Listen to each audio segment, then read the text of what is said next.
दोस्तों, एक ऐसी दुनिया है जहां लोग पानी की बूंद बूंद को तरस रहे हैं। डेली का काम बिना पानी के करने पर मजबूर हैं। कैसे करेंगे, क्योंकि उन्हें पीने तक का भरपूर पानी नहीं मिल रहा। लेकिन जैसा हमेशा होता है ना, अमीरों के पास चाहे दुनिया में कैसी भी मुसीबत क्यों ना आ जाए, उन्हें परेशानी नहीं होती। वैसा ही कुछ यहाँ पर भी है दोस्तों।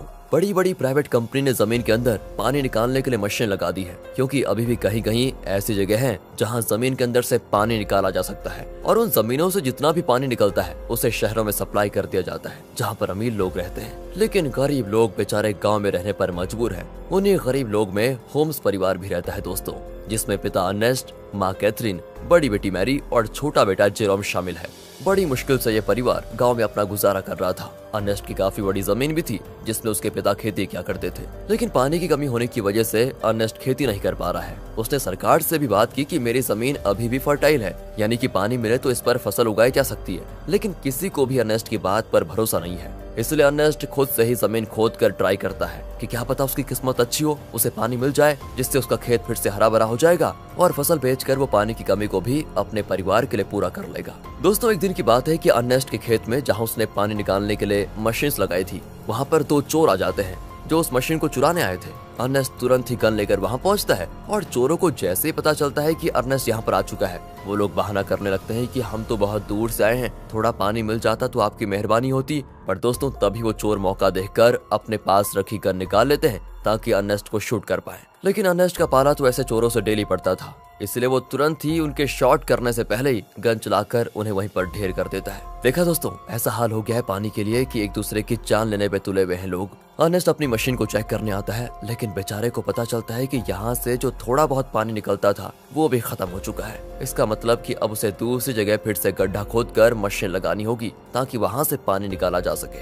अर्नेस्ट अब जेरोम के साथ वाटरमैन के पास जाता है। दोस्तों, वाटरमैन ऐसे लोगों का ग्रुप है जो प्राइवेट कंपनी के लिए काम करते हैं, बड़ी बड़ी मशीनों को लगाना ताकि अंदर से पानी निकाला जा सके, और ये पानी शहर में सप्लाई किया जाता है। वैसे अर्नेस्ट इन लोगों को शराब या खाने पीने की चीजें डिलीवर करने का काम करता है। वो शहर से सारी चीजें अपने गधे पर लाद कर लेकर आता है और इन वाटरमैन को दे देता है। उन्हीं वाटरमैन में मैक्स नाम का एक आदमी भी शामिल है, जिससे अर्नेस्ट की थोड़ी अच्छी पहचान होती है। अर्नेस्ट मैक्स से कहता है कि देखो भाई, तुमने यहाँ बड़ी मशीन लगाने का काम शुरू कर दिया है। यहाँ से थोड़ी दूर मेरा खेत है जहाँ पानी आता था वैसे, लेकिन तुम्हारे यहाँ वो बड़ी मशीन लगाने की वजह से जो थोड़ा बहुत पानी मेरे खेत को मिलता था, अब वो भी बंद हो गया है। क्या तुम अपनी इन बड़ी मशीनों की लाइन दूसरी जगह नहीं लेकर जा सकते? मैक्स कहता है कि ये तो मेरा काम नहीं है, तुम्हें बात करनी है तो तुम हमारे बॉस से जाकर कर सकते हो। अर्नेस्ट को पता होता है कि बॉस तो उसकी सुनने वाला है नहीं, इसलिए वो बेचारा अपना छोटा सा मुंह लेकर जेरोम के साथ घर आने के लिए निकल आता है। लेकिन जब इंसान की किस्मत खराब हो तो उसके साथ बुरी चीजें होने में टाइम नहीं लगता। ऐसा ही अर्नेस्ट के साथ भी हो जाता है। आते समय उसके गधे का पैर पत्थर से टकराने की वजह से वो नीचे गिर जाता है और गिरने की वजह से उसकी एक टांग टूट जाती है।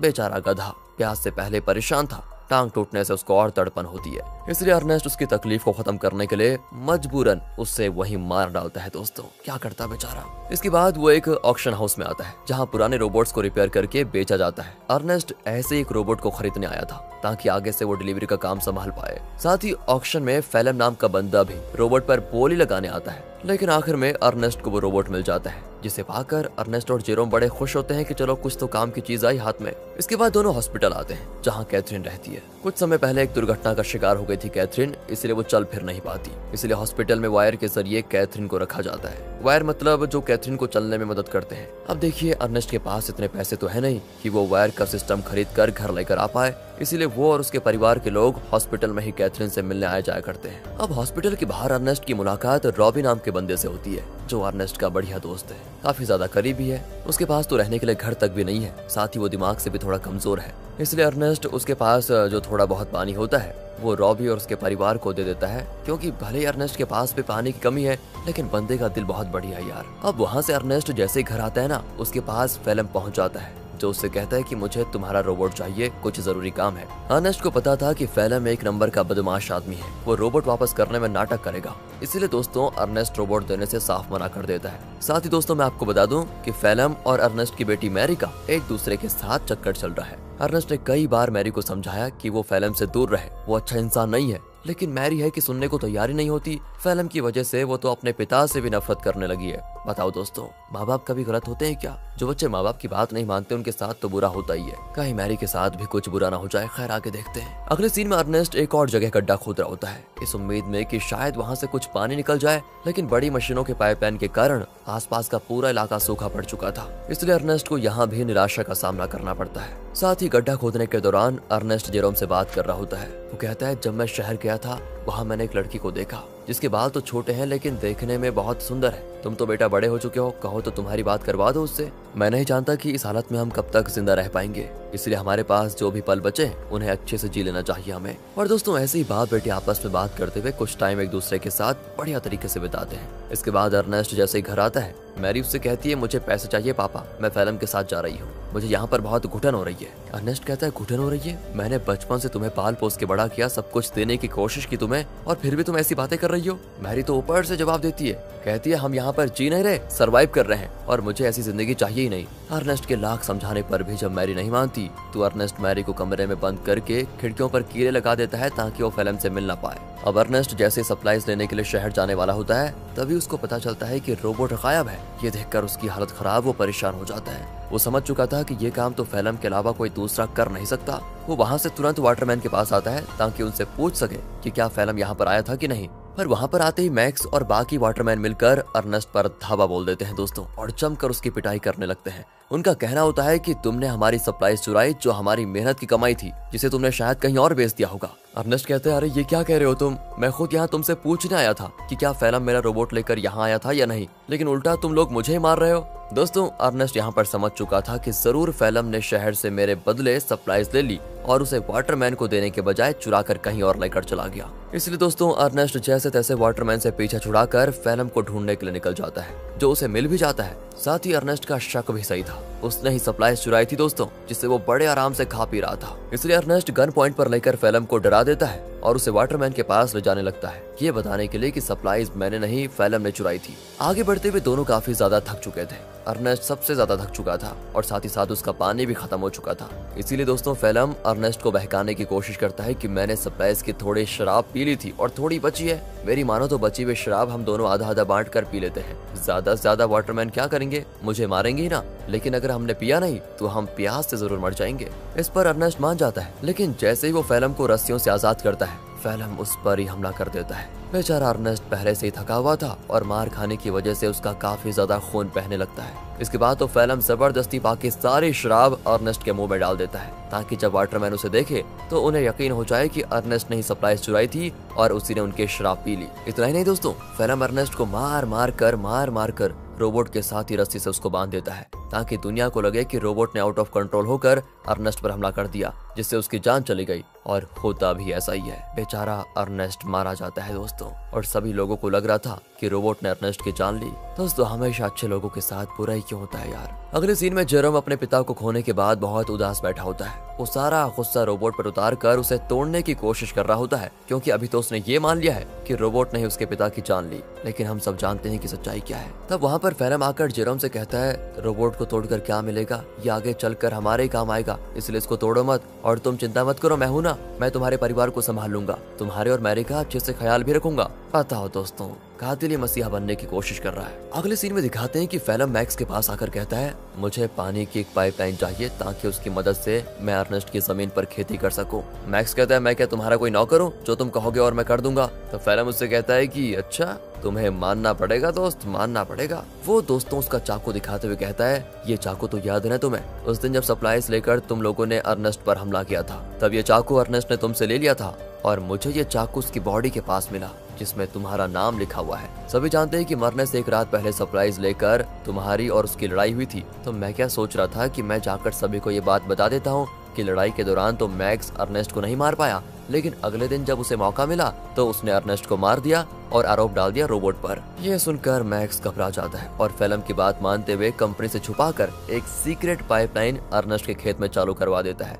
जिससे दोस्तों खेत को पानी मिलना शुरू हो जाता है। सभी बड़े खुश होते हैं कि यहाँ पर फिर से खेती हो सकेगी। फैलम दोस्तों डेली हल जोतता है ताकि फसल उगा पाए। देखते देखते उसकी मेहनत रंग ला जाती है और खेती में चारों तरफ फसल उगने लग जाती है, जिसे देखकर जेरोम और बाकी सभी बड़े खुश होते हैं। साथ ही फैलम और मैरी रिलेशनशिप में भी थे, जिस वजह से मैरी प्रेग्नेंट हो चुकी थी, इसलिए उन दोनों की शादी करवा दी जाती है। शादी से फैलम बड़ा खुश था, लेकिन अंदर ही अंदर उसे ये भी याद आ रहा था कि ये सब अर्नेस्ट का था जो उससे मैंने छीन लिया। आज वो जिंदा होता तो ना ही मैरी से उसकी शादी होती और ना ही ये खेत उसे मिलता।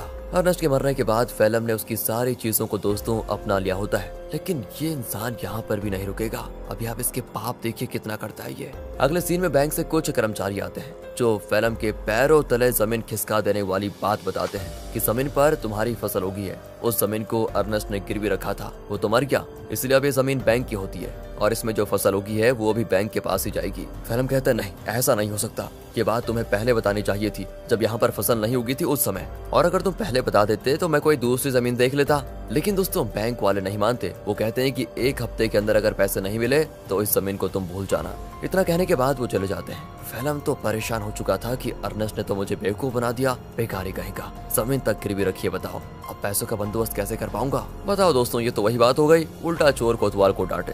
खैर अब फैलम जेरोम से कहकर रोबोट ले जाने लग जाता है। वो कहता है मैं रोबोट को बेचने जा रहा हूँ ताकि इससे मिले पैसों से बैंक वालों का उधार चुका पाऊँ। लेकिन दोस्तों फैलम शरीफ आदमी नहीं था, वो रॉबी के पास आता है। वही रॉबी दोस्तों जो काफी ज्यादा करीब है, और वो उसे बहाने से साथ में ले जाता है कि मेरे साथ चलो, मैं तुम्हारे लिए पानी वगैरह का बंदोबस्त करता हूँ। इसलिए बेचारा रॉबी अपने बच्चे को लिए फैलम के साथ चला जाता है। लेकिन मैंने कहा था ना दोस्तों, फैलम के पापों का घड़ा भरा नहीं है। वो धोखे से बेचारे रॉबी के बच्चे को बेच देता है, जिनसे मिले पैसों को वो बैंक वालों को दे देगा। अब इसकी खबर जैसे रॉबी को लगती है, वो फैलम से झगड़ा करने की कोशिश करता है। लेकिन जहाँ पर फैलम ने बच्चे को बेचा था वहाँ झगड़ा वगैरह करने का रूल नहीं होता। बच्चा बिक गया तो डील कभी नहीं टूटेगी, इसलिए वो बदमाश लोग रॉबी को शूट करके मार देते हैं दोस्तों। साथ ही वो फैलम को भी शूट करने की कोशिश करते हैं, क्योंकि उन्हें तो लगा था कि फैलम रॉबी की परमिशन के साथ उसके बच्चे को बेच रहा है। इसलिए फैलम जैसे तैसे अपनी जान बचाकर दोस्तों वहाँ से भाग ही जाता है। साथ ही वो रोबोट को वहीं छोड़ देता है, क्योंकि उसे जेरोम को भी तो बताना है कि ये पैसे बच्चे को बेचकर नहीं बल्कि रोबोट को बेचकर आए हैं।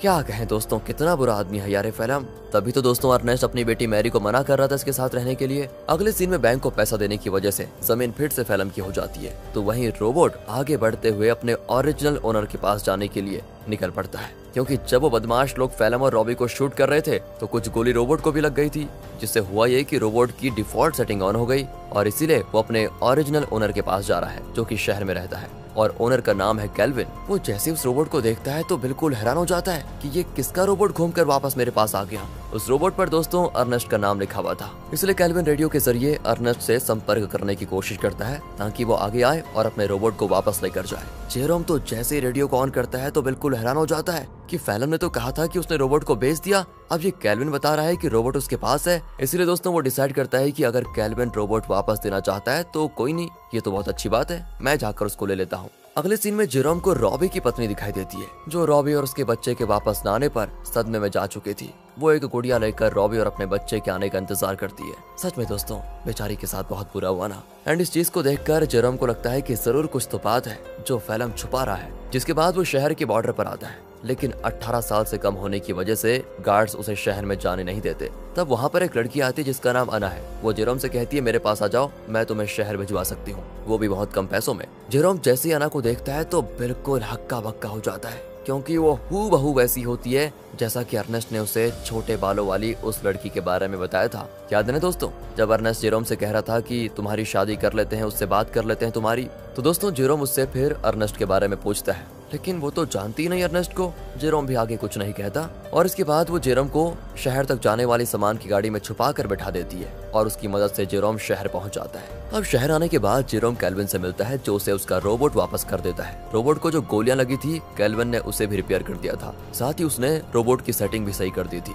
तब जेरोम जैसे ही रोबोट को ध्यान से देखता है तो पता चलता है कि इसमें तो कैमरा लगा हुआ है, जो कि लेजर बीम की मदद से वीडियो रिकॉर्ड करता है। वीडियो साफ रिकॉर्ड तो नहीं होता, लेकिन इतनी क्लियर जरूर होती है कि उसे देखा जा सके। और तब उन वीडियोस में जेरोम को उसके अर्नेस्ट के साथ बिताए हुए पल दिखाई देते हैं, जिन्हें रोबोट ने रिकॉर्ड कर लिया था। उन्हीं वीडियो में दोस्तों वो वीडियो भी होती है जब फेलम अर्नेस्ट को मार रहा था और रस्सी से बांधकर उसे रोबोट के साथ जोड़ दिया था। इस चीज को देखकर जेरोम को एकदम से सदमा लगता है। उसे सच्चाई का पता चल चुका था कि उसके पिता का मरना कोई एक्सीडेंट नहीं था बल्कि फेलम की सोची समझी साजिश थी। इसलिए वो रोबोट को लेकर वापस घर आ जाता है और आते ही फेलम को ये नहीं बताता कि उसको सब कुछ पता चल गया है, क्योंकि अगर मैरी को मालूम पड़ा कि ये सब फेलम ने किया तो वो तो सदमा बर्दाश्त नहीं कर पाएगी। ऊपर से वो प्रेग्नेंट भी है। इसीलिए जेरोम एक प्लान बनाता है। वो फेलम से कहता है कि मैंने रेडियो पर सुना कि रॉबी तुम्हें बुला रहा है। अब ये सुनकर फेलम परेशान कि रॉबी तो मर चुका है, ये कौन सा रॉबी बुला रहा है। इसलिए वो कहता है कि शायद वो कोई दूसरा फेलम होगा जिसके लिए वो रॉबी बोल रहा है। अब प्लान फेल होता देखकर जेरोम एक लेटर लिखता है फेलम को,